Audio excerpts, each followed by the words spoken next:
बिस्मिल्लाहिर्रहमानिर्रहीम, अस्सलाम वालेकुम नाज़रीन। आप देख रहे हैं 92.8 विद सादिया अफसाल।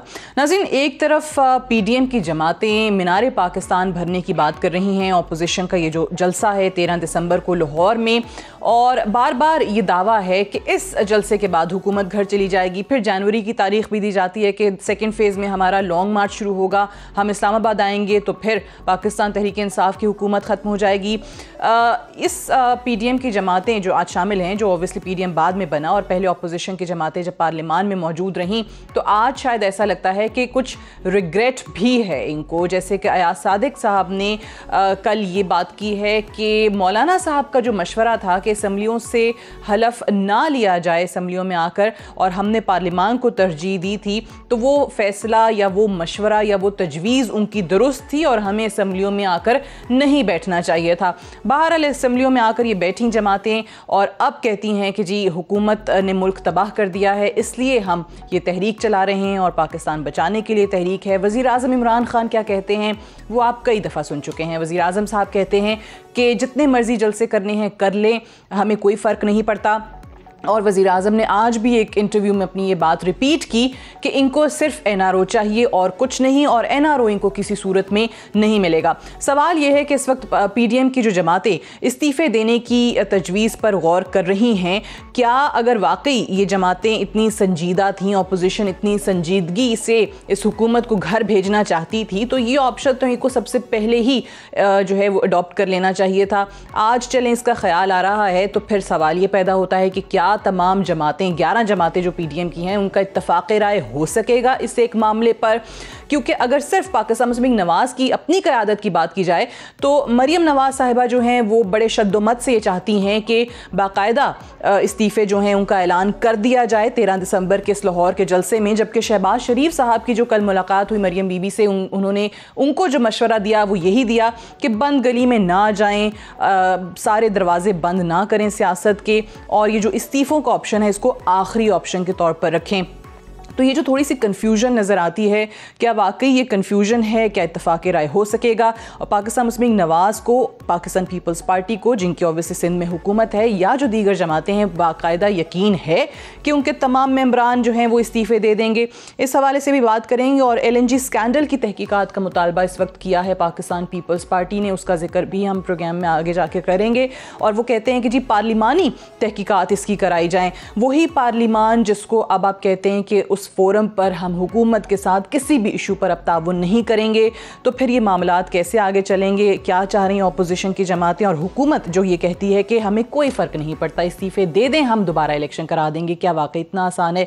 इन तमाम चीज़ों के हवाले से बात करेंगे। आज शर्जील इनाम मेमन साहब हमारे साथ मौजूद हैं, पाकिस्तान पीपल्स पार्टी के सीनियर रहनुमा हैं। कैसर अहमद शेख साहब हमारे साथ मौजूद हैं, पाकिस्तान मुस्लिम लीग नवाज़ के MNA हैं, आपका भी बेहद शुक्रिया। और अली मोहम्मद ख़ान साहब हमारे साथ मौजूद हैं, पाकिस्तान तहरीक इंसाफ के सीनियर रहनुमा, वज़ीर मुमलिकत बराए पार्लिमानी उमूर, आपका भी प्रोग्राम में ज्वाइन करने का शुक्रिया। अली मोहम्मद ख़ान साहब, आप ही से आगाज़ करते हैं। हुकूमत बार बार ये कह रही है कि अव्वल तो ये लोग इस्तीफ़े देंगे नहीं, और अगर इस्तीफ़े दे भी देते हैं तो हमें कोई फ़र्क नहीं पड़ता क्योंकि हम दोबारा इंतखाबात करा देंगे। तो इस वक्त वाकई हुकूमत को लगता है कि ये इतना आसान मामला है, जनरल इलेक्शंस की बात है, पूरे मुल्क में होते हैं, तो ये बहुत आसानी से आप करवा पाएंगे दोबारा इलेक्शंस अगर इनके इस्तीफ़े आ जाते हैं सामने? या आप इनका ब्लफ कॉल कर रहे हैं, आपको बड़ा यकीन है कि ये इस्तीफ़े कभी देंगे ही नहीं? बिस्मिल्लाहिर्रहमानिर्रहीम, अल्लाहुम्मा सल्लि व सल्लिम व बारिक अला सय्यिदिना मुहम्मद रसूलुल्लाह खातमुन नबिय्यीन सल्लल्लाहु अलैहि व सल्लम वसल्लम। बहुत शुक्रिया। अपोजिशन हर दौर में अपनी आप को जो है वो ज़िंदा रखने के लिए और इक़्तिदार पर उनकी नज़रें होती हैं, उसके लिए अपनी पॉलिटिकल मूव्स वो करते हैं। तो ये कोई गलत बात नहीं है। अपोजिशन ने अपने आप को रेलेवेंट रखना है और रेलेवेंट रखती है। हमने भी अपने आप को रेलेवेंट रखा। हमने एक जमहूरियत के लिए या एहतसाब या इंसाफ के निज़ाम के लिए बड़ी जदोजहद की, लेकिन ये सब चीज़ें तब तक रवा है जब तक आप आईनी हदूद के अंदर रहें। हमारी अपोजिशन को शायद इसका एहसास नहीं है, लेकिन उनको मैं इतना बता दूं कि उनकी जमातें जो है वो अपना प्राइम गुजार चुकी हैं, लीडरशिप के लिहाज से भी और मैनिफेस्टो इम्प्लीमेंटेशन के लिहाज से भी। पीपल्स पार्टी के लीडर को फौत हुए तकरीबन 5 दहाइयाँ या 4.5 दहाइयाँ हो चुकी हैं। Muslim League Nawaz has lost past its prime. बाकी जो जमातें हैं वो छोटी जमातें हैं, वो कुछ इलाकों में तो असर रखती हैं, लेकिन हुकूमत बनाने की पोजीशन में ना मौलाना साहब है ना कोई और छोटी जमात। तो ठीक है, कोई सियासत का स्टूडेंट होता है, उसको पॉलिटिकल साइंस के स्टूडेंट को ये जरूर पता होना चाहिए और होता है कि हर वक्त हर दौर अपना एक लीडर चुनती है। एक दौर ने मोहम्मद अली जिन्ना को अपना लीडर चुना और आज तक वो लीडर हैं। फिर एक दौर आया, जुल्फ़िकार अली भुट्टो साहब को लीडर चुना। फिर एक वक्त ने बेनज़ीर भुट्टो शहीद साहिबा को इज्जत बख्शी। मसनद इक़्तिदार पे वक्त ने ताकत ने जो है अवाम की ताकत ने बैठाया अल्लाह के हुक्म से। मियाँ साहब ने भी अपना उरूज देखा है, उससे इनकार नहीं है। अर्ली 90s में उनका एक दौर रहा है। बदकिस्मती से जो उनका आखिरी दौर था उसमें जब भी मैंने उनको देखा, उनको मैंने सबड्यूड ही देखा, उनको मैंने अपने असल जोबन पे नहीं देखा। बट इस वक्त ये नहीं पता। तो ठीक है, आपने कहा कि रेलेवेंट रखने के लिए ऑपोजिशन करती है, हर दौर में ही करती है, तो अभी इस वक्त जो आप कह रहे हैं, जो मेरा सवाल था कि आपको यकीन है कि इस्तीफे इनकी तरफ से नहीं आएंगे, कि सिर्फ और सिर्फ रेलेवेंट रखने के लिए दावे किए जा रहे हैं, ये बातें की जा रही हैं, ऐसा होगा नहीं। वक्त के कि जब आप एक वक्त के, ये मेरी बात पूरी होने दें, कि सियासत की किसी भी स्टूडेंट को ये पता होना चाहिए और होता है कि जब आप एक वक्त के पॉपुलर लीडर को किसी भी नॉन डेमोक्रेटिक तरीके से सबड्यू करने की कोशिश करते हैं, उसको हटाने की कोशिश करते हैं, नुकसान पूरे सिस्टम का होता है। पहली बात तो ये, जब तक अल्लाह चाहेगा इमरान खान साहब इख्तियार में रहेंगे। लेकिन अगर मैं क्लियरली ये बात कह रहा हूँ, और ये पोजीशन के हमारे दोस्त जो इधर बैठे हैं ज़ाहिर है उनके, ये तो मेरी तरह कारकुन है, लेकिन लीडरशिप को मैं एड्रेस कर रहा हूँ यहाँ से आपके प्रोग्राम की वसातत से। कान खोल के सुन लें, ये जो भी अपने आप को लीडर्स कहते हैं, जो पर्ची पे या विरासत के जरिए लीडरशिप कर रहे हैं, जिनको जो जेन्युइन लीडर्स नहीं है, जो टाइगर पेपर, लेकिन वो जवाब में फिर जवाब में वो फिर ये भी बताते हैं कि भाई आप लोगों ने 126 दिन का धरना दिया, तो क्या वो गैर आईनी गैर कानूनी नहीं था जब आप कहते थे कि वजीर आजम उस वक्त जो नवाज शरीफ साहब थे वो घर चले जाएं, इस्तीफा दे दें? सवालों का जवाब जो है वो इस जुमले में मौजूद है। आपके तमाम सवालों का जवाब इस जुमले में मौजूद है। अगर गैर जमहूरी तरीके से वज़ीर आज़म पाकिस्तान को डिस्टर्ब करने की कोशिश की गई, अव्वल तो कोई कुछ कर नहीं सकता, क्योंकि अल्लाह ताला के करम से जब तक अल्लाह चाहेगा अवाम हमारे साथ है। इंशाल्लाह मसनद इक़्तिदार जो है इमरान खान साहब के पास रहेगी। लेकिन अगर एक जेन्युइन पॉलिटिकल लीडर को अनडेमोक्रेटिक मीन्स के जरिए हटाने की सोच भी है अपोजिशन की, तो फिर ये आपके मुल्क में जमहूरियत एक ख्वाब रह जाएगा। आपका क्या ख्याल है?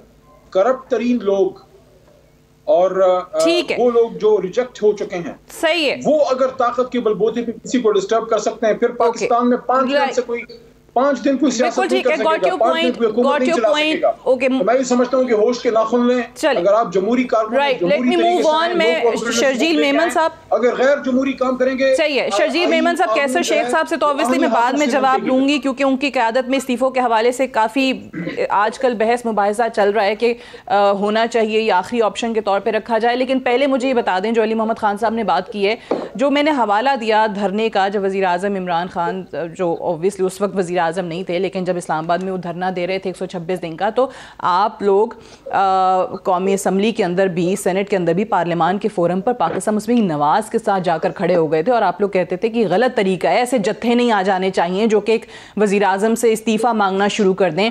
तो आज वही काम आप लोग कर रहे हैं। तो वो चीज़ जो उस वक्त गलत थी जब नवाज शरीफ का इस्तीफ़ा मांगा जा रहा था, तो आज वो पाकिस्तान पीपल्स पार्टी के लिए ठीक कैसे हो गई? बिस्मिल्लाहिर्रहमानिर्रहीम, शुक्रिया जी।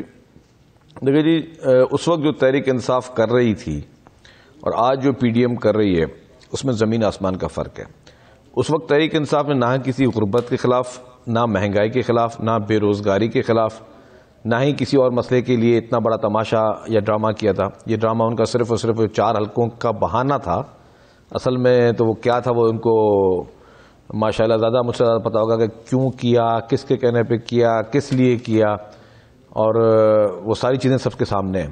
इन्होंने भी कहा, अली मोहम्मद खान साहब ने, कि जी अपोजिशन को आइनी हुदूद में रहकर तहरीक चलानी चाहिए। अब हमें अगर पीटीआई के लोग समझाएं कि आइनी हुदूद क्या होती है, क्या आइनी हुदूद ये होती है कि जो तहरीक इंसाफ के चेयरमैन इमरान खान ने उस धरने के दौरान जिस तरह के जो खिताबात किए थे, उस खिताबात में आवाम को कहा था कि जी बिजली के बिल ना पे करें, गवर्नमेंट को टैक्स ना दें, बिजली के बिल जलाए बैठकर धरनों पे, और आवाम को तो बोला तो बिजली के बिल पे ना करें। मुझे ये भी याद है कि जब बन्नी गाला की बिजली काट दी गई नॉन पेमेंट पे, सबसे पहले खुद भरा, फिर वही इमरान खान साहब जो फरमाते थे कि जी अवाम जो है बाहर से और यहाँ से पैसे जो हैं वो बैंकिंग चैनल से ना भेजें, मनी लॉन्ड्रिंग के जरिए भेजें। ये कौन से मुल्क में ऐसा लीडर जो है वो इस तरह की बातें करता है? फिर जो इन्होंने फरमाया सिविल डिसोबीडियंस सिविल डिसोबीडियंस की तहरीक इमरान खान ने कॉल कर दी थी, अवाम ने उनको लब्बैक नहीं कहा था, और इमरान खान का वो पूरा धरना जो भी ड्रामा था उसमें वो खुद एक्सपोज हुए, बुरी तरह एक्सपोज हुए। दूसरी बात उन्होंने की जी कि ऑपोजिशन की लीडरशिप करप्ट है, ये ईमानदार है। मुझे ये बताएं, मेरा सवाल यही है ना कि 126 दिन का इस्लामाबाद का धरना, बिल्कुल आपका कैपिटल मफलूज हुआ हुआ, पूरा मुल्क हलाल था। वो 126 दिन का पीटीआई का धरना भी उस वक्त के वजीर आजम को घर नहीं भेज सका था, तो आज आप लोगों के जलसे या लॉन्ग मार्च कैसे वजीर आजम को घर भेज देंगे? जमीन आसमान का फर्क है इसमें मैडम। मैं ये अर्ज कर लूं कि उस वक्त 126 दिन का धरना था वो पब्लिक का धरना नहीं था, वो पूरा एक प्लांटेड एक क्या कहते हैं स्टेज शो था। आज पब्लिक की हालत जो है, बेरोजगारी में रोजाना इजाफा हो रहा है। सिर्फ ऑटोमोबाइल इंडस्ट्री में 10,000 से ज्यादा लोग जो हैं वो फारिग किए गए। आपकी अभी रिसेंटली आपने 4,500 लोग स्टील मिल से फारिग किए। 4,500 फैमिलीज हैं, ये लोग नहीं है। 4,500 खानदानों को आपने बेरोजगार किया। और वही असद उमर साहब जिन्होंने खिताब फरमाया था अपना स्टील मिल के बाहर, वो पूरी दुनिया ने देखा, आपने भी देखा होगा। अगर चला दें तो ज्यादा बेहतर होगा। इनके पास किसी चीज का जवाब नहीं है। ये समझते हैं कि जी ये सारे यू टर्न जो हैं वो बड़े बड़े लीडर यू टर्न लेते हैं। ये यू टर्न में और झूठ में और मुनाफकत में बहुत बड़ा फर्क होता है। अनफॉर्चुनेटली मुझे कहना पड़ा है। इन्होंने कहा जी ऑपोजिशन की करप्शन और ये वो। अच्छा देखिए जी इस वक्त पाकिस्तान में पीपल्स पार्टी नून लीग इस्तीफे देने के लिए। मेरा एक सुन ये मुझे पहले जरा बता दें ताकि इस पे तो पहले बात हो जाए बाकी गेस्ट से भी। जी जी मुकम्मल कर लीजिए। मैं ये बात भी कह रहा हूं, ये पीपल्स पार्टी की लीडरशिप, ये तो अभी आपने पीएमएलएन की बात की, जब पूरी पीडीएम में किसी चीज पे एग्री होगी इंक्लूडिंग पीपल्स पार्टी की लीडरशिप, क्योंकि पीपल्स ये जितनी भी पीडीएम बनी है ये पाकिस्तान पीपल्स पार्टी के एक ऑल पार्टीज कॉन्फ्रेंस हुई थी उसकी बिना पर बनी है। और उस ऑल पार्टीज कॉन्फ्रेंस का एक पूरा एक जो कुछ नुकात थे वो नुकात जो है वो सारे रिलीज तैयार हैं उसके लिए। नहीं मेरी सुन ले, जो चीजें उस चार्टर में लिखी हुई हैं, जो हमने पूरा अपना एक पूरी पीडीएम का जो पहली एपीसी की मीटिंग का जो बयानिया था उस पे पीपल्स पार्टी आज भी है। अगर कल कोई अमेंडमेंट आनी है तो पीपल्स पार्टी की लीडरशिप जो फैसला करेगी वो करेगी। लेकिन मैंने एक बात कहनी थी, जो उन्होंने बात की कि ऑपोजिशन की करप्शन और ये फलाना डिमका, मुझे ये बताएं, आपको पता है कि एमनेस्टी स्कीम आई थी 2 दफा, एक परवेज मुशर्रफ के दौर में, एक नवाज शरीफ के दौर में। और फिर इमरान खान साहब ने क्या फरमाया था कि एमनेस्टी स्कीम किसके लिए है? किसके लिए? चोरों के लिए है, लुटेरों के लिए, टैक्स चोरों के लिए। तो उससे फायदा किसने लिया? इमरान खान साहब ने लिया, उनके घर वालों ने लिया। अब मुझे बताएं तो उस हिसाब से तो आज पाकिस्तान का प्राइम मिनिस्टर एक टैक्स चोर है या नहीं है? Right, got your point. लेकिन इस्तीफों वाला जो मैंने सवाल किया था वो इसलिए भी और प्राइम मिनिस्टर साहब जो है वो उसको अवेल करते हैं तो क्या जब नवाज शरीफ साहब मुल्क वापस आ जाएंगे तो हम उनको अपने इस्तीफे दे देंगे। पीपल्स पार्टी अपने इस्तीफे नवाज शरीफ को दे देगी जब वो मुल्क वापस आएंगे। तो अभी तो कैसर अहमद शेख साहब ऐसे कोई आसार लग नहीं रहे, तो हो सकता है फिर इस्तीफे भी ना आए पाकिस्तान पीपल्स पार्टी के। लेकिन पीएमएलएन के अपने रैंक्स में क्या चल रहा है? मरियम बीबी जो है वो चाहती हैं कि फौरी तौर पे इस्तीफों का ऑप्शन जो है वो इस्तेमाल किया जाए, जबकि शहबाज शरीफ साहब उनकी मुलाकात के अंदर उनको मशवरा देते रहे कि भाई सियासत में बंदगली में नहीं जाना चाहिए और इस्तीफों का आखिरी ऑप्शन रखें। तो आप लोग खुद डिसाइड नहीं कर पा रहे इस पे? बिस्मिल्लाहिर्रहमानिर्रहीम। देखिए अली मोहम्मद खान साहब 7-8 साल से मेरे साथ हैं।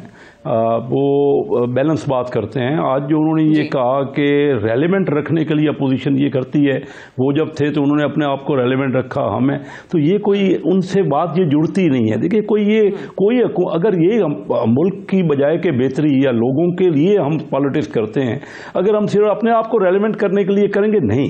हम जो आए हैं ना, ये जो कर रहे हैं, जो तहरीक चला रहे हैं, हम जब अपने हलकों में जाते हैं तो हमें लोग घेर लेते हैं। वो कहते हैं आपको हमने वोट दिया है, आप कर क्या रहे हैं? कितनी महंगाई कर दी है, कितनी बेरोजगारी कर दी है, क्या भाव हो गए हैं और क्या हालत है। वादे क्या किए थे, इन वादों पे वोट हुए थे कि 1 करोड़ नौकरियां होंगी, 50 लाख घर होंगे और बाहर से रिमिटेंस डबल हो जाएगी, हमारा रेवेन्यू, FBR का रेवेन्यू जो हम छोड़ के गए थे 3850 अरब, वो डबल हो जाएगा। तो देखिए ना, कुछ भी नहीं हुआ। और अभी शर्जील इनाम साहब ने बड़ी तफसील से बताया कि इमरान खान साहब ने तो खुद हर जगह जो उनका कहना था उस पर उन्होंने यू टर्न ले लिया। तो मैं भी आपको बात करता हूं इस्तीफों की।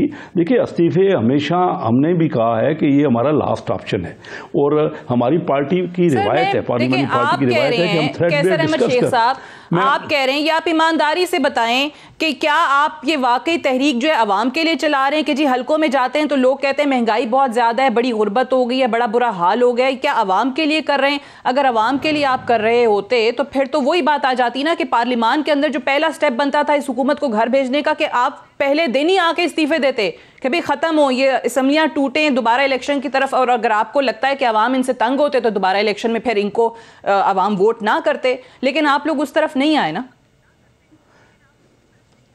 देखिए, हमने तो पहले दिन से ये कोशिश की कि बैठें, चार्टर ऑफ इकॉनमी करें, मुईशत को मिलजुल के चलाएं। देखिए, सिर्फ इस्तीफे देना पहले दिन से ही कोई ऑप्शन नहीं था। और अभी भी मैं ये समझता हूं कि हमारी पार्टी, पार्लियामेंट्री पार्टी की ये रिवायत रही है कि हम सारे चीज कंसेंसस से और अपने मशवरे कह रहे हैं कि भाई तो हमें असम्बलियों में जाके हलफ लेना ही नहीं चाहिए था, मौलाना साहब की बात पे अमल करना चाहिए था।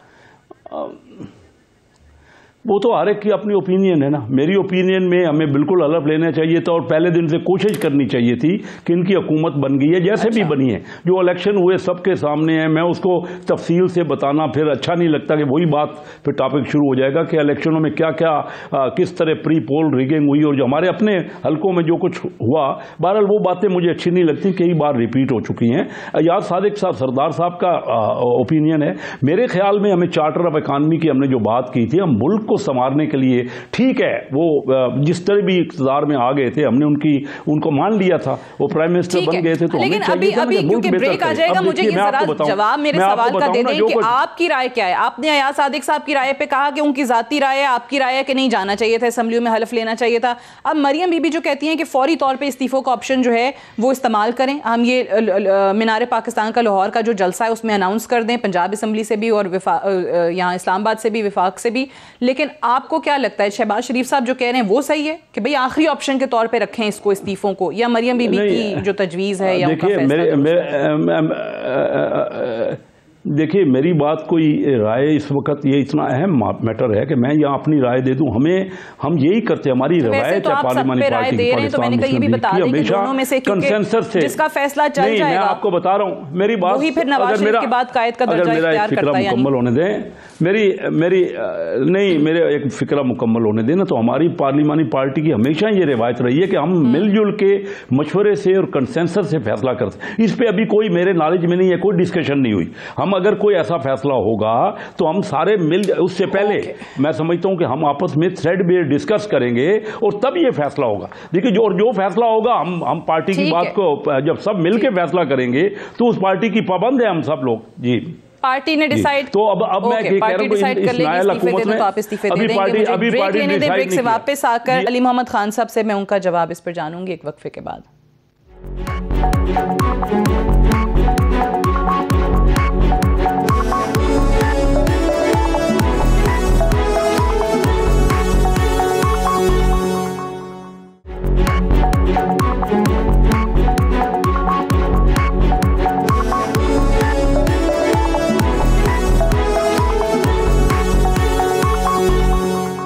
Welcome back. प्रोग्राम में एक बार फिर से खुशामदीद। अली मोहम्मद खान साहब, ये बताइएगा, जब हम पाकिस्तान की सियासत की बात करते हैं, जैसे आपने कहा कि ऑब्वियसली ये अपोजिशन का हर दौर में ही एक तर्ज अमल होता है या तर्ज सियासत होता है, लेकिन अभी अगर इस पे बात करें कि तमाम जमातें, चाहे वो हुकूमत हैं चाहे वो अपोजिशन हैं, अगर कहीं कोई दरमियानी रास्ता निकालना चाहते हैं तो वो किस तरीके से निकलेगा? अगर एक लम्हे को ये मान लिया जाए कि अपोजिशन को भी ये यकीन है कि लॉन्ग मार्च भी कर लेंगे, हम जलसे भी कर लेंगे, लेकिन फिर भी अगर हुकूमत घर नहीं जाएगी और हुकूमत भी ये चाहती है कि ये जो केओस है लोगों को सड़कों पर बाहर लाने का, जो अपोजिशन के जलसों से होगा या लॉन्ग मार्च से होगा, वो भी ना हो, तो आप लोगों को कहीं तो बैठना पड़ेगा, बात करनी पड़ेगी, डायलॉग करना पड़ेगा। वजीर आजम साहब कहते हैं कि जी एनआरओ मैं नहीं दूंगा, तो वजीर आजम के पास इनको ऑफर करने को है क्या? मैं इसमें एक और चीज का इजाफा करता हूँ। खान साहब ने कहा कि एनआरओ नहीं दूंगा, मैं कहता हूँ ना सिर्फ एनआरओ ना देंगे बल्कि एनआरओ लेंगे भी नहीं। इनसे अपने लिए कोई रिलीफ लेने का मतलब हम इसे एनआरओ ले रहे हैं। हाँ, पाकिस्तान के मफाद में, पाकिस्तान के लोगों की जिंदगी बचाने की बात हो या पाकिस्तान के मफाद में, तो पाकिस्तान के बदतरीन दुश्मन से भी बैठा जा सकता है। ये तो फिर पॉलिटिकल वर्कर्स हैं, इनकी लीडरशिप पे करप्शन के चार्जेस हैं। न सारे ठीक हैं, न सारे करप्ट हैं। तो पार्लियामेंट में 2 साल हम बैठे ही रहे हैं, पाकिस्तान के इश्यूज पे डिस्कशन हुई भी है, कुछ इश्यूज हमने मिलके भी किए हैं, उस पर हमने मिलके काम भी किया, जो पाकिस्तान के मफाद के लिए कोई कुछ लेजिस्लेशन हमने की भी हैं। लेकिन मसला बेसिकली मैं जो माजी में थोड़ा मुड़ के देखूं, वहां पैदा हुआ कि जब FATF पे हम लोग बैठे, पार्लियामानी कमेटी फॉर लॉ में, पार्लियामेंट्री कमेटी हमने बनाई थी लीगल इश्यूज के लिए, वहां ये लोग जब गैर जरूरी तौर पे नैब के वो रिलीफ लेके आ गए 34 पॉइंट्स, जिसमें कहीं भी कोई नुक्ता नहीं था। दोनों इधर बैठे हैं सीनियर के रहनुमा, कि जिसमें प्रोसिक्यूशन को मजबूत करने की कोई बात हो जी, या किसी से पैसा निकालने की कोई बात हो, किसी करप्ट आदमी को सजा सख्त देने की बात हो, बस ये रिलीफ की बातें थी। वो एक एनआरओ था। जब हमने उस पर एतराज किया, उसके बाद से दूरियां जो है वो पैदा हुई। ये इस्तीफों की धमकियां वगैरह देना किसी और को दें। आपको पता है पाकिस्तान में एक आदमी, and you have interviewed him yourself on many occasions, एक आदमी जिसको कोई दुनिया में आप ब्लैकमेल नहीं कर सकते, उस आदमी का नाम इमरान खान है। आप किसको ब्लैकमेल कर रहे हैं? आपने इस्तीफा देने दे दें। मैं इनकरेज नहीं करता एज अ पोलिटिकल एनकरेज, मैं ये नहीं कहूंगा कि जाके दे दें, नो। इस्तीफा देना सियासत में आखिरी हरबा होता है, और वो तब होता है जब कोई रास्ता ना हो। सियासतदान अगर सियासतदान है, उसके पास रास्ता जरूर होता है, अगर दिल में इखलास हो, अगर मकसद इंसानियत हो, अगर मकसद अवाम हो, अगर मकसद पाकिस्तान हो। एक नहीं 100 रास्ते आज भी खुले हैं। एक इनका मकसद क्या है? 2 बता दूं कौन से? चलें। Number 1, right, number 1 they want to save the loot and plunder. Politics is secondary. जो कमाऊ पूत अब निकले ना मैदान में, मैं सॉरी अल्फाज सख्त हैं, दोनों से मैं माजरत खा हूं अगर आपको बुरा लग रहा है, लेकिन वो जो लूट एंड प्लंडरिंग 40 साल की हुई है, सबसे पहले तो सियासत यूज ही उस लूट के लिए थी। सियासत तो सेकेंडरी है। जो लूट एंड प्लंडर है उसको बचाना नंबर 2। ये बड़े सियाने हैं, ये बने गाक सियासतदान है बड़े, इनको पता है मैक्रो इंडिकेटर्स बेहतरी की तरफ जा रहे हैं। अगर ये कन्वर्ट हो गए और ये रिटर्न आना शुरू हो गई, जिस तरह से अभी आ रही है, अभी जिस तरह इंडिकेशंस हैं, इनको फिक्र ही इकोनॉमी बेहतर आप कह रहे हैं हो रही है, मैक्रो इंडिकेटर्स जो हैं वो बड़ी पॉजिटिव, 2023 भी गया, 2028 भी गया, बड़े पॉजिटिव हो रहे हैं। ये इसलिए कह रहे हैं आप बड़े सियाने हैं भाई। कैसर शेख साहब और शर्जील मेमन साहब की दोनों जमातों को भी इन्होंने कह दिया। बहरहाल मुझे ये बताइए कि ये जो रीजंस तो शर्जील मेमन साहब आपने सुन लिया, वो कहते हैं कि ये आवाम के लिए नहीं हो रहा, लेकिन हाइपोथेटिकली स्पीकिंग एक लम्हे को चले हम ये बात मानते हैं कि आप लोग सब पीडीएम में शामिल 11 जमातें इस्तीफे भी दे देते हैं, आप इस हुकूमत को घर भेज देते हैं, नए इंतखाबात भी हो जाते हैं, लेकिन इस बात की क्या गारंटी है? क्योंकि आप लोगों ने वो जो एक शफाफ इंतखाबात का एक नारा बुलंद किया, उसके लिए तो किसी ने भी कुछ किया ही नहीं। वो रिफॉर्म्स जो आज भी वज़ीर आज़म का शॉट हम प्रोग्राम के स्टार्ट में चला रहे थे, वो रिफॉर्म्स तो आए नहीं। तो कल को अगर फिर पीटीआई जीत कर आ जाती है तो आप लोग फिर यही करेंगे कि भाई धांधली हुई है। और ये क्या कह रहे हैं अली मोहम्मद खान साहब? कुछ कहा है इन्होंने? मैं कह रहा हूं रिफॉर्म कभी करेंगे भी नहीं। करेंगे भी नहीं। अच्छा शर्जील मेमन साहब, ये जीत के आ जाते हैं, फिर आप लोग कहेंगे कि धांधली हो गई, फिर सड़कों पर हम आएंगे, फिर इनको घर भेजेंगे? अच्छा मोहतरमा, मेरी सिर्फ गुजारिश हो कि मेरी बात अगर पूरी सुन लिया करें, क्योंकि लास्ट में मैं बात कर रहा था वो कंटिन्यू नहीं हुई। अच्छा पहली बात जी कि अब चले आखिरी बात से शुरू करता हूँ। रिफॉर्म्स की बात है ना, रिफॉर्म्स ये उसी तरह के रिफॉर्म तो नहीं चाहता जिस तरह इन्होंने सेनेट के इलेक्शन में किया, सेनेट के चेयरमैन के इलेक्शन में जिस तरह किया, उस तरह के रिफॉर्म तो नहीं चाह रही है कि डिप्टी चेयरमैन के लिए पूरे वोट थे और चेयरमैन के लिए कम वोट थे, और फिर किस तरह इन्होंने मैनिपुलेट किया। उस तरह के रिफॉर्म्स चाह रहे हैं जो कि बहुत ईमानदारी और उसकी बात कर रहे हैं। दूसरी बात, इन्होंने कहा जी ना हम जमात ने साथ दिया, देंगे ना लेंगे, बहुत अच्छी बात है, सुन लेंगे। हमारी जमात ने साथ नहीं दिया, वो जहां से भी लीकेज हो जिसने भी किए, लेकिन उसको किसी, अगर मिसाल के तौर पर मैं अपनी पार्टी का मेंबर हूं, मुझे पार्टी की एक लीडरशिप की सुन ले प्लीज, ठीक है? अब आप प्लीज उनको आप पूरा सुन नहीं, मेरी बातों को आप थोड़ा इंटरप्ट करती हैं, ये मेरी एक आज जाना रिक्वेस्ट है। अच्छा नहीं, आपकी बात भी पूरी सुन रही हूँ, मैं ये पूछ रही थी कि वहां पीपल्स पार्टी ने साथ तो दिया ना। पीपल्स पार्टी ने साथ बिल्कुल नहीं दिया चेयरमैन सेनेट के लिए। अगर इंडिविजुअल तौर पर किसी ने भी, अगर शर्जील मेमन ने भी किसी के कहने पे अगर पार्टी के खिलाफ वोट दिया तो मुझे किसी ना किसी ने उकसाया होगा, ठीक है? मुझे किसी ना किसी ने कोई लालच दी होगी, मैंने अपना कोई ना कोई जो है वो चेंज किया होगा, अपनी वफादारी चेंज की होगी किसी लालच। सर तो फिर उकसाया तो फिर वो ये क्या बिल्कुल इतने मासूम हमारे सियासतदान है कि किसी के उकसाने में आ जाते हैं और अपना मुफाद होगा, कुछ होगा, कोई चीज होगी, आप जो कह रहे हैं, तो फिर आप लोगों के फिर असूल किधर जाते हैं? या किसी का मुफाद होगा या उकसाने पे आ जाते हैं। सुन लीजिए, देखिए मैं ये नहीं बोल रहा हूँ कि सबने किया, किसने किया। अगर किसी ने भी किया, चाहे वो ऑपोजिशन में कोई भी मेंबर था जिसने अपनी वफादारी तब्दील की, तो या किसी डर खौफ में की होगी या लालच में की होगी, और ये इस तरह के लोग हर जगह पे मौजूद होते हैं। तो लेकिन उसको इंस्टिगेट करने वाला कौन था? मतलब अगर हुकूमत में बैठे लोग जो है वो अगर बड़ी इलेक्शन रिफॉर्म्स की बात करते हैं और उनको पता है कि उनके नंबर्स पूरे नहीं है लेकिन वोट ज्यादा पड़ रहे हैं उनको, तो क्या ये रिफॉर्म्स की बात करेंगे? दूसरी बात उन्होंने की कि ना हम एनआरओ किसी को देंगे जी नहीं लेंगे। मेरा तो एक छोटा सा सवाल है, सिर्फ छोटा सा सवाल, आपको सिर्फ इसका शॉर्ट जवाब ले लीजिएगा येस या नो में। अगर इन्होंने एनआरओ दूसरों को तो कहीं दे ही नहीं सकते, ना इनका इख्तियार है, लेकिन खुद अपने आप को एनआरओ दे रहे हैं, इनसे पूछें कि पीटीआई ईमानदार जमात है, इमरान खान एक पाकिस्तान का अजीम तरीन ईमानदार शख्स है, वो पेशावर बीआरटी पे उन्होंने स्टे ऑर्डर क्यों लिया हुआ है? सिर्फ इसका हाँ ना हो जाओ, फिर मुझे अपनी बात कंप्लीट करनी है। पेशावर बीआरटी पे एक जिसमें जवाब दे दें, इंस्पेक्शन टीम की रिपोर्ट है, जवाब दे दें अली मोहम्मद खान साहब, बीआरटी पे स्टे क्यों लिया हुआ है? देखिए मैं बता देता हूँ आपको, मुख्तसर तो नहीं होगा, कम से कम मिनट लगेगा। देखिए शर्जील साहब को खुद इन चीज़ों का बड़ा तजर्बा है क्योंकि सीनियर मिनिस्टर रहे हैं मुराद साहब की पिछले हुकूमत में भी ये रहे हैं, तो he knows the things very well, और खुद भी अदालत में इन पे केसेस में वगैरह में सियासतदान है, आना जाना सबका लगा रहता है, तो ही नोज दीज थिंग्स कि जब आप अदालत में होते हैं, अदालत में आप अपने राइट्स के लिए लड़ते हैं। जो सूबाई हुकूमत है, आप मुझे बताएं इन द राइट सेंसेस, अगर किसी भी सूबाई हुकूमत पे इल्ज़ाम हो कि आपने यहाँ पे करप्शन की है या आपने मिस हैंडल किया है या आपने उसको अकॉर्डिंग टू लॉ डील नहीं किया, तो क्या कोई भी सूबाई हुकूमत, उसके सेक्रेटरी साहिबान, जाहिर है एक हुकूमत जब चलती है उसमें ब्यूरोक्रेट्स होते हैं, उसमें वज़राए कराम होते हैं, वो अपने वकला के जरिए जो आपके ऑफिशियल्स जो होते हैं, जो अटॉर्नी जनरल होते हैं, जो एडवोकेट जनरल होते हैं, क्या कभी किसी सियासी हुकूमत ने अदालत में जाके कहा कि हमने करप्शन की है?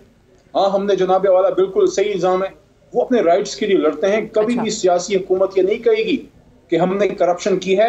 लॉ के मुताबिक उनके वकला जो मुनासिब समझते हैं वो फैसला करते हैं। जहां तक करप्शन पे जीरो टॉलरेंस की बात है, चलें वकला ने मुनासिब समझा, राइट? शर्जील मेमन साहब जवाब मिल गया। चैलेंज करता हूं, मैंने जो सवाल का जवाब दे दिया, मेरे सवाल का जवाब दे दें कि इमरान खान साहब सुने मेरी बात पूरी। मेरे अगले सेगमेंट से आप लोग आपस में सवाल खेल रहे हैं जी, फरमाएं। तो अच्छा ना, आपका काम आसान हो गया। दोनों भाई आपस में सवाल जवाब कर रहे हैं। अच्छा बिल्कुल आपस में नहीं, मैं फिर चली जाऊं छुट्टी लेके घर। अच्छा जी, आप मुझे बोलने देंगी तो मेरा टाइम कम लगेगा। अच्छा, मैं अर्ज ये कर रहा था, पाकिस्तान की हालिया सियासी तारीख में इमरान खान पहला आदमी है जिसने, याद रखें, इन्होंने कभी अपनी सियासी हुकूमतों में 1971-72 से लेकर 77 तक भुट्टो साहब की, बेनजीर साहबा की 2 टर्म्स और जरदारी साहब की और गिलानी साहब की फुल टर्म, 4 टर्मों में कभी इन्होंने अपनी जमात का किसी क्लर्क को भी जो है करप्शन पे, ना उस पे खिलाफ इंक्वायरी की, ना उसको पार्टी से निकाला। और same goes for Muslim League Nawaz, जिन्होंने कभी जिंदगी में किसी करप्शन पे नहीं निकाला अपनी जमात के एमपीएम में, तो छोड़ें किसी छोटे से वर्कर को भी। इमरान खान वाहिद आदमी है, सुन लें अब, जिन्होंने 15 से 16 एमपीएस को अपना वोट बेचने पे, करप्शन पे अपनी न सिर्फ एमिनेशन अपनी पार्टी से निकाला, और फिर वो आदमी जो उनके सबसे करीब था। मैं ये नहीं कह रहा कि जहांगीर तरीन साहब करप्ट हैं, मैं इल्जाम नहीं लगा रहा, लेकिन ये कह रहा हूं कि उन पर जब इल्जाम आया तो उन्होंने चार्जेस की वजह से उनके खिलाफ भी इंक्वायरी होने दी। ठीक है, ये है। चलिए अब मैं वो जवाब ले लूं, फिर शर्जील साहब कहेंगे कि उनको टाइम नहीं मिला। जवाब दे दूं, मैं जवाब दे दूं प्लीज। सादिया साहबा, मोहम्मद खान साहब गॉट योर पॉइंट। मैं जवाब दे दूं जी शर्जील साहब फरमाइए। पाकिस्तान की बात जी, आखिरी बात भी सुन लें। उन्होंने सेनेट ऑफ पाकिस्तान की बात की है कि कुछ लोग इनकी मर्जी के बगैर वोट दिया। अगर इनकी मर्जी के बगैर किसी ने वोट दिया, शर्जील भाई, मैं कहता हूं उन्होंने गलत किया है। लेकिन अगर आप वाकई सेनेट की सियासत में करप्शन के और हॉर्स ट्रेडिंग के खिलाफ हैं। तो जो इमरान खान साहब कह रहे हैं कि बिल्कुल शो ऑफ हैंड से हो ताकि सबका पता किबला दुरुस्त हो, फिर आप हमारे साथ उस पर खड़े रहें, उस इलेक्टोरल रिफॉर्म में इमरान खान का साथ दें ताकि सेनेट की सियासत से हमेशा हमेशा चले ठीक है शर्जील मेमन साहब जवाब दें, खत्म हो जाए। अच्छा जी, मैं एक बात करना चाह रहा हूं जी। मैं समझता हूं कि जी जो भी बात अली मोहम्मद साहब ने की, अगर इन्होंने खुद ये सेटिस्फाई है कि जो उन्होंने बीआरटी में जस्टिफिकेशन दी, अगर ये मुतमईन है तो ठीक बात है। ये कह रहे जी इमरान खान साहब ने अपनी पार्टी से करप्ट लोगों को निकाला, ये किया। आज भी केसेस उनकी पार्टी के लोगों पर भी चल रहे हैं, खुसरो मुख्तियार पर भी चल रहे हैं, आपके पंजाब के अलीम खान साहब पर भी नैब में रेफरेंस दाखिल है। ये खुद ही इमरान खान साहब कहते हैं कि पंजाब का नंबर 1 डाकू चौधरी परवेज इलाही है। नहीं सुने परवेज इलाही के लिए भी आपने कहा था कि जी पंजाब का नंबर 1 डाकू है, तो या तो उस बयान पे परवेज इलाही से माफी मांग ले, एक ही काम कर ले खान साहब। क्योंकि अभी मंसूर साहब ने उनको अपने इंटरव्यू में पूछा कि आपने ये कहा था, बोला जी मैं हर सवाल का जवाब क्यों दूं। आपको जवाब देना है जी, आपने ये तकरीर करके अगर आवाम से आपने वोट लिए हैं तो आपने जो जो वादे किए उसका आपने जवाब देना है। ये थोड़ी कि मैं एज अ सियासतदान हूं, मेरी मर्जी है किस चीज का मैं जवाब दूं, किस जवाब ना दूं। आप वैसे आवाम से जो वादे करते हैं ये आपके ऊपर मैंडेटरी है, आपको हर सवाल का जवाब देना, आप जवाब दें। मैं एक बात पूछ रहा हूं, इन्होंने 70 से बात की, 70 से मुझे एक पॉलिटिशियन बता दें पाकिस्तान का, कोई भी ऐसा बंदा प्राइम मिनिस्टर बना हो जिसने टैक्स चोरी में इन्वॉल्व रहा हो। अनफॉर्चुनेटली आज जिसने एमनेस्टी के लिए खुद इमरान खान साहब ने कहा है 2018 की प्रेस कॉन्फ्रेंस, जहांगीर तरीन उनके राइट पे बैठे हुए हैं कि टैक्स एमनेस्टी ये चोरों के लिए, टैक्स चोरों के लिए, और मैं खुद आके इख्तियार में इन सारे टैक्स चोरों का दोबारा एहतसाब करूंगा। ये इमरान खान साहब ने अपने बयान में कहा है। आप अपने रिकॉर्ड अपने प्रोड्यूसर को बोले, वो निकाल कर चला देगा। और फिर बाद में पता चला इमरान खान साहब ने खुद भी लिया। मैं चले किसी की फैमिली भी नहीं जाता, लेकिन खुद वो टैक्स एमनेस्टी ले चुके हैं। टैक्स एमनेस्टी किसके लिए? कि मैं अगर टैक्स चोर हूं, अगर मैं टैक्स चोर हूं, मुझे गवर्नमेंट ने खास रियायत दे दी कि तुम पूरा टैक्स नहीं भरो, 5% टैक्स भर दो, तो जी आपकी चोरी माफ कर दी जाएगी। तो हम ये वाहिद मुल्क का प्राइम मिनिस्टर जो टैक्स चोरी में इन्वॉल्व रहा है जी, वो उस मुल्क का प्राइम मिनिस्टर। मैं कहता हूं अली मोहम्मद साहब बहुत शरीफ आदमी, इनको प्राइम मिनिस्टर बना दिया जाए मुल्क का। हम इनको सपोर्ट करते हैं, मैं इनको एलानिया बोलता हूं। कम से कम इन्होंने ये कुछ टैक्स किसी एमनेस्टीज में तो नहीं आया होंगे ना जी ये लोग। खान साहब आपको तो अपोजिशन के वोट भी मिल रहे हैं, वो कह रहे हैं आपको वजीर आजम बना दिया जाए। ठीक है, चले मुझे एक ब्रेक लेनी है, ब्रेक आकर डिस्कशन को हम यहीं से आगे बढ़ाएंगे। Stay tuned.